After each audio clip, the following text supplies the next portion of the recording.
Sebanyak 972,69 gram sabu, 482 butir pil ekstasi, dan 12 kg ganja kering ini disita polisi dari 42 pengedar narkoba di Palembang. Mereka ditangkap di berbagai tempat di kota Pempek ini 1 bulan terakhir. 6 di antara tersangka merupakan perempuan. Tertangkapnya para tersangka ini setelah polisi melakukan operasi baik terbuka maupun tertutup. Jaringan ini tentu masih dalam pengembangan oleh Sat Narkoba, Polrestabes Palembang, dan tersangka ini ada 472 macam.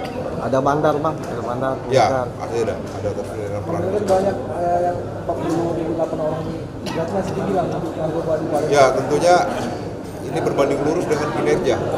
Jadi apa yang dilakukan oleh Polrestabes Palembang ini menyatakan bahwa di lapangan masih beredar narkoba di tengah-tengah.